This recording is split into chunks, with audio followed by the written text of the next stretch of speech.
Dans cette vidéo, je vais te raconter comment je me suis fait arnaquer par un agent commercial. Pourtant, je t'ai fait une vidéo où voilà, il y a tout un type de liste d'arnaques absolument à connaître et à éviter. Et je suis tombé sur, malgré tout, dans la précipitation, dans tout un ensemble d'éléments que je vais te décrire, sur une de ces erreurs que j'ai commises et que j'ai essayé de rattraper tant bien que mal. Comme tu le sais, moi, ça fait 3 ans que je suis en Turquie.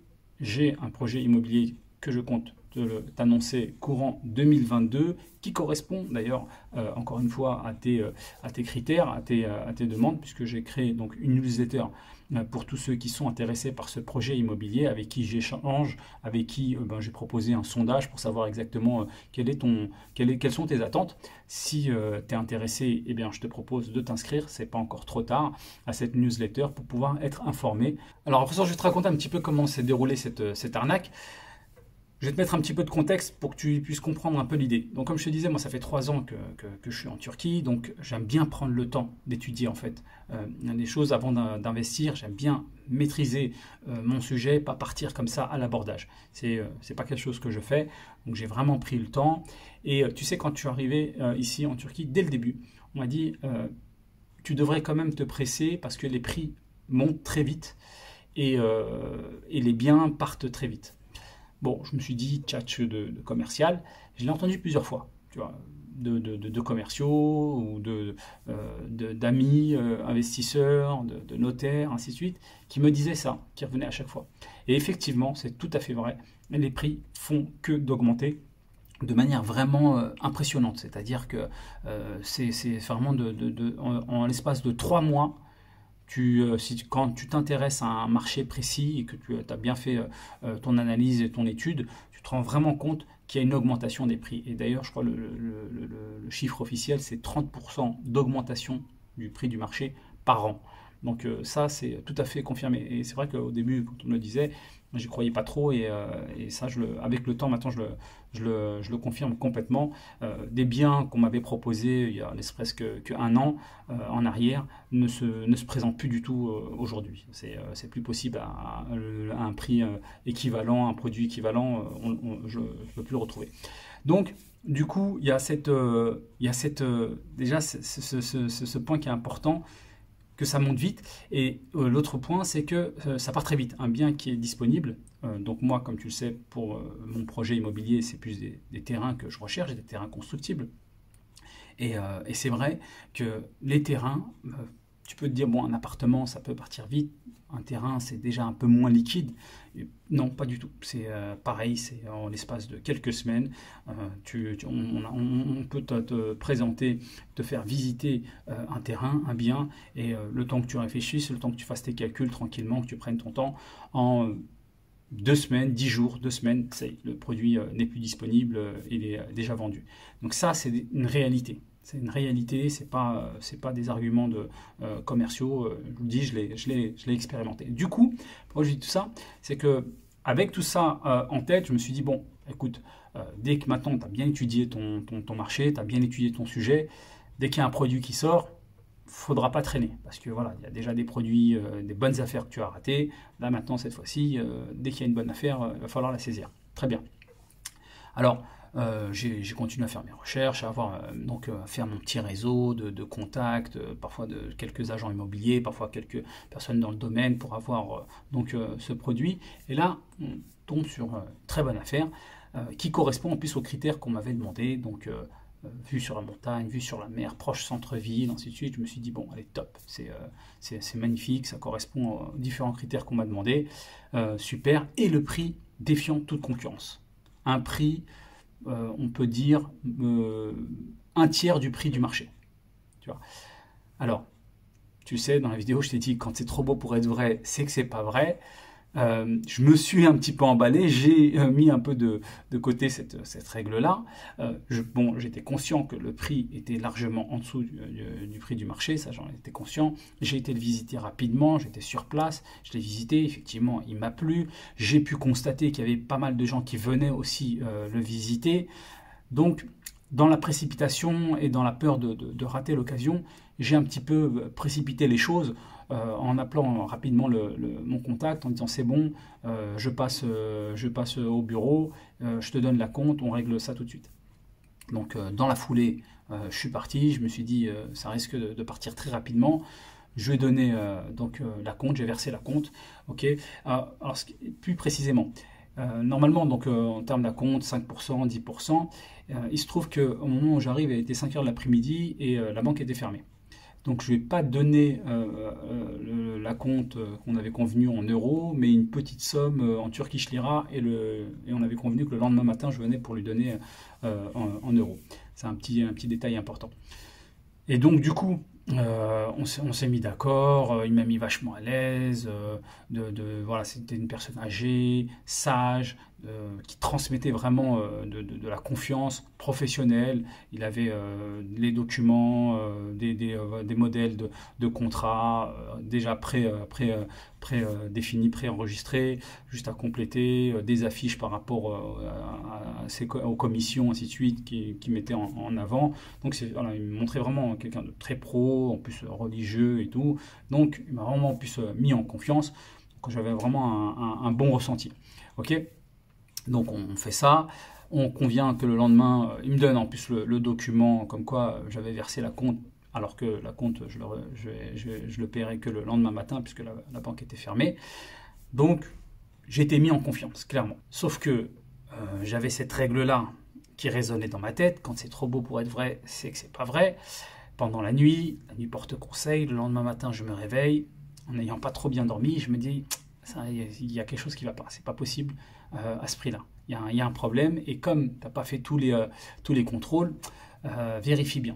Donc le matin, avant de passer, je lui dis est-ce que tout est ok, est-ce qu'au niveau du métrage, parce qu'il se trouve qu'en fait souvent quand tu achètes un terrain, le métrage qu'on te donne, il y a le net et le brut, parce qu'il y a une partie parfois que la mairie récupère pour faire une route ou autre chose, et je sentais que la route qui passait devant, elle n'était pas bien dessinée.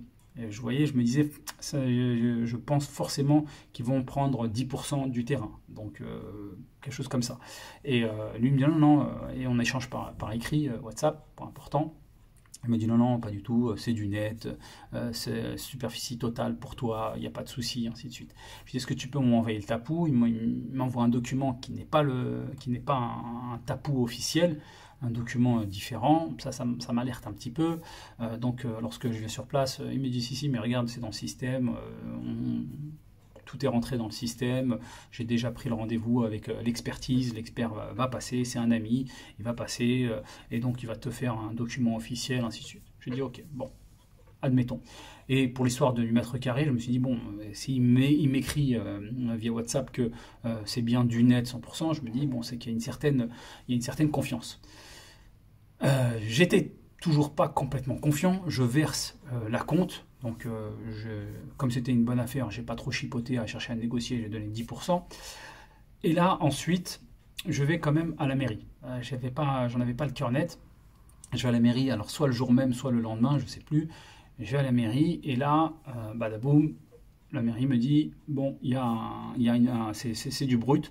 Il y a un pourcentage qu'on récupère. Je crois de tête, c'était à peu près justement 10% qu'on récupère pour faire la route. Je me suis dit, bon, je m'y attendais, je savais bien qu'il y avait un petit problème, qu'il allait forcément avoir un problème quelque part. Et en fait, même avec ce problème-là, ça restait une bonne affaire. Même en perdant 10% du métrage total annoncé, ça restait une bonne affaire. Je me suis dit, bon, c'était probablement ça le problème. J'en parle avec un ami. J'aime bien avoir le petit joker ami pour, présenter un petit peu le sujet, échanger, qui est investisseur ici en Turquie. Je parle avec un ami, je lui dis voilà, regarde, tel endroit, tel prix, ainsi de suite, qu'est-ce que tu en penses, ça m'a moins cher. Il me dit j'y crois pas trop, les prix qui sont comme ça divisés par 3, et ça va pas être vendu à un Yabenji, un étranger. Donc il me dit moi, je le sens pas le truc, tu vois. Je lui dis ouais, c'est vrai qu'il y a un truc. Et là il me pose une question. Il me dit est-ce qu'il y a des constructions autour? Est-ce qu'il y a des immeubles en construction ou qui vient d'être terminé autour de ta parcelle, autour de ton terrain, quoi, autour de ton quartier, on va dire. Et là, je me souviens qu'il n'y en a pas. Il n'y a pas du tout de nouveaux buildings, alors que c'est une zone où il y a pas mal de construction. Et j'avais constaté quelque chose qui avait attiré mon attention, que j'avais même filmé, c'était qu'il y avait un building qui semblait être de très bonne qualité, bien fait, et complètement à l'arrêt. C'est-à-dire qu'à chaque fois que j'étais passé visiter le terrain, donc 2-3 fois, j'ai jamais vu des ouvriers dedans. Chose qui ne se produit pas en Turquie. Si il y a un projet immobilier, il y a forcément des ouvriers, des maçons, des Turcs sont en plus très bosseurs, donc qui sont là, parfois même le week-end, tu peux être amené à voir des ouvriers sur le chantier. Et là, toutes les fois que je suis passé visiter le terrain, avec cet immeuble qui est pas très loin de la parcelle, qui est à 200 mètres, il n'y a jamais eu d'ouvrier, alors que il est bien fait, en bon état, ça se voit que c'est le constructeur, voilà, c'était pas un petit constructeur lambda, parce que c'était du travail qui était assez propre, qui était fait. Et ça va attirer mon attention. Et lorsque donc mon ami me dit est-ce qu'il y a des immeubles, je lui dis non, dans la parcelle, il n'y en a pas. Dans le quartier direct, on va dire à 200 mètres à la ronde, 300 mètres à la ronde, il n'y en a pas. On a un contact à la mairie, et là le contact à la mairie nous dit que sur cette partie-là, sur ce quartier-là, toutes les routes vont être refaites. Du coup, ça va nécessiter du temps d'abord de travail auprès de la mairie, et ils estiment que ce travail-là sera fait d'ici 1 an, voire 2 ans. Et en attendant, durant cette période-là, toutes les constructions ne peuvent pas démarrer, sont en hold, sont donc suspendues jusqu'à ce que la mairie restructure en fait, en grosso modo, le quartier et fasse les routes au bon endroit correctement. Et là, à partir de là, les constructions pourront commencer. Et donc, ils sont pas sûrs, ça peut être d'ici 1 an, ça peut être dans 2 ans, ou voire plus. Donc clairement, projet bloqué, quoi, en fait. C'est pour ça que l'immeuble s'est arrêté en cours de route. Et donc du coup, c'est pour cela que le bien a été, le prix du bien est divisé par 3. Donc dès que j'ai appris ça, pour moi, c'était hors de question. Donc je suis revenu vers l'agent, je lui ai dit voilà, ça ne correspond pas à ce qui a été défini. Déjà le métrage, c'est pas du net ou au brut, il y a 10% en moins. Deuxièmement, la construction est bloquée. Alors, quand je l'avais eu au téléphone, il m'a dit bah, viens, il a convoqué l'expert qui est censé faire donc, le rapport. Donc voilà que le rapport a été réalisé, et pour essayer de me convaincre, dire voilà, ok, mais t'inquiète pas, les travaux ça va prendre 6 mois, et dans 6 mois ça va être disponible. Donc ils ont essayé à deux de me convaincre, parce qu'en fait ils se connaissaient, hein, tout simplement. Et ensuite en me disant là, l'argument fort, c'est regarde le rapport, l'estimation du terrain est censé être 4 fois plus cher, ou un peu plus de 3 fois plus cher que le prix que tu l'achètes. Donc ça confirme bien qu'il y a un gros problème qui peut prendre plus que 6 mois. Et donc du coup, essayer de t'amadouer un petit peu avec le prix. J'ai dit non, ça m'intéresse pas, c'est pas mon projet. Moi j'ai besoin d'acheter un terrain qui est disponible, pouvoir commencer la construction immédiatement, et pas attendre 6 mois, 1 an, 2 ans ou plus. Donc annulation, on annule le contrat, il me rembourse.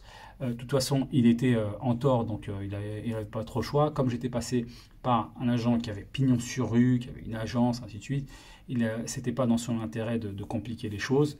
Donc du coup, il m'a remboursé donc cet acompte. En revanche, les frais d'expertise, comme ils ont été réalisés, ça, c'était pas remboursable, l'équivalent de 200 et quelques euros. J'aurais pu éventuellement porter plainte pour dire voilà, ça ne correspond pas à ce qui a été convenu, ainsi de suite, ne serait-ce qu'en termes de métrage. Je ne vais pas partir dans ce rapport-là. Voilà, c'est 200 euros de perdu à peu près, mais en même temps, c'est une bonne leçon parce que je me suis précipité. Oui, il faut effectivement aller vite, il ne faut pas perdre trop de temps quand tu as bien étudié le marché, ce qui était mon cas, parce que ça fait un petit moment que j'étudie, que je bosse, que je visite, que j'apprends, que j'échange, je discute. Donc je pense assez bien connaître le marché. En revanche, il ne faut pas non plus brûler les étapes. C'est ce que j'ai fait, c'est que j'ai voulu dans la même journée, entre la visite et le paiement de la compte, faire tout dans la même journée, alors qu'il aurait fallu faire les contrôles que j'ai fait le lendemain, faire les contrôles d'abord, au moins dans la journée ou le lendemain matin, et suite à tous ces contrôles-là, suite à toutes ces confirmations, à ce moment-là, donner un acompte. Voilà, je voulais te partager ça pour vraiment que à la fois tu comprennes que c'est pas évident d'investir comme ça à l'étranger. Il y a certes de bonnes opportunités, mais il y a également des pièges, des professionnels comme les agents immobiliers sur qui on ne peut pas du tout compter, parce que voilà, sont là pour vendre finalement, et donc te dire tout ce qui va aller dans le sens de la vente, ok, et jamais te conseiller. C'est à toi de maîtriser le sujet, c'est à toi de bien connaître le marché pour savoir si effectivement ça vaut le coup d'investir ou pas sur tel bien. Donc soit ça, ou soit, encore une fois, comme je le dis souvent, de passer par un constructeur pour éviter d'avoir ces agents parfois immobiliers peu scrupuleux. Et si tu es intéressé, comme je te l'ai dit au début de vidéo, inscris-toi à la newsletter, tu seras informé de mon projet qui sort en courant 2022, du premier projet, parce que j'espère il y en aura d'autres. Voilà, je te dis à bientôt, bisous et kiff, ciao ciao.